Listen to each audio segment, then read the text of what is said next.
She was a good girl, but she never had any money in all of this world, and now as she stood by the side of the fast river, she could see that the roof that was made out of straw was starting to get old.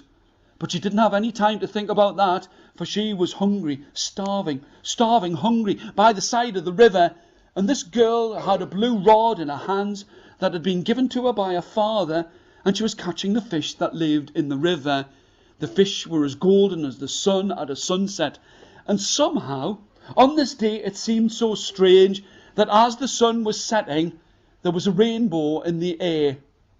She looked, and she didn't know whether it was a trick of the light or the way that the water was going, but she could see that there was something at the side of the river that she'd never seen before. It looked like two tall towers that were made out of sand. Strong kind of sand that you would find down by the side of the beach.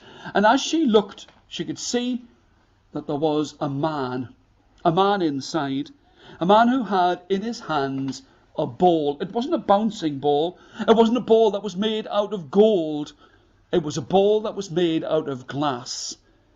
He said to the girl, "I know that you are poor, I know that you have nothing to eat, but I shall throw this ball to you and skim it across the water." And as it went, it moved, it skimmed, it came to the other side, and before it had a chance to crash and break on the rocks, she scooped it up and looked, and she was about to say thank you, when she looked and she saw that the towers and the man had gone, and now there was a glass ball in her hand. But as soon as she held it, it seemed to roll onwards, and it started to move.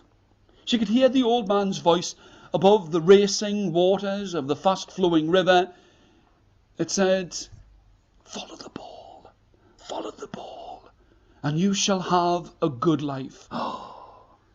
She wondered how the ball wouldn't crash and break as it went upon one road, as it went over rivers, down by the sides of streams, and everywhere that it stopped, she would help each person who needed help at that place. And she would learn how to do things, how to cook, how to sew, how to knit, how to mend, how to make things out of wood, and how to use a saw, a hammer, and make things. And still she travelled. And it wasn't until she came down to the side of the sea, when she saw that she had riches inside of her heart, skills and things that she could do to make and mend, cut and sew, to saw and hammer, and she could do all things for all men and all women.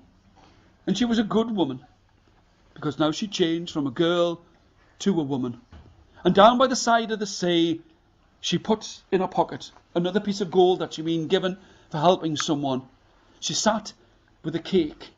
She sat with a cake for her birthday, down by the side of the sea, with a hat upon her head and a smile upon her lips, as she watched her own children playing by the side of the sea, playing with frisbees, as the sun set and a rainbow was in the sky.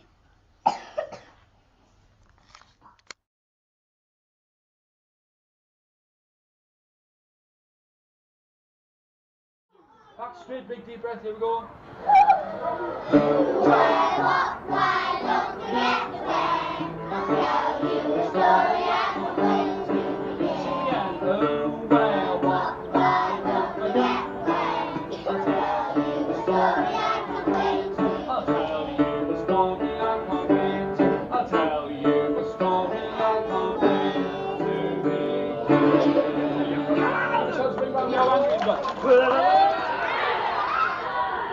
And nobody went out and looked after the sheep. And then the old man, well, he woke up the next day, stretch with me. And he looked at the old woman and he said, "It's your turn to go and look after the cow." And the old woman said, "No, I did everything." And he had mud on his nose. He had mud in his ears. He had mud in between his toes. Oh, silly man! You've knocked the sausage onto the fire. Oh! Do that with me. Oh! I wish. Do it. Wish. I wish that the sausage was on the end of your nose. And the two of them lived Happily ever after. Give yourselves a round of applause. Well done. Well, I've got to say that we've done very well with our story. Straight big there, right there, go.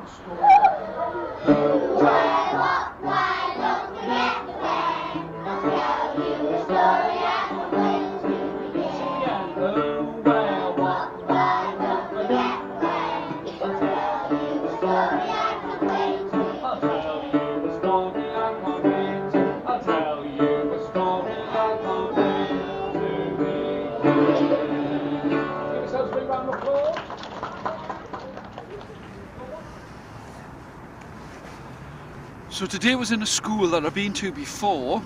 I had a really good time last time. Last time it was more about doing writing workshops, and this time, with it being so close to World Book Day, it was all about just enjoying stories.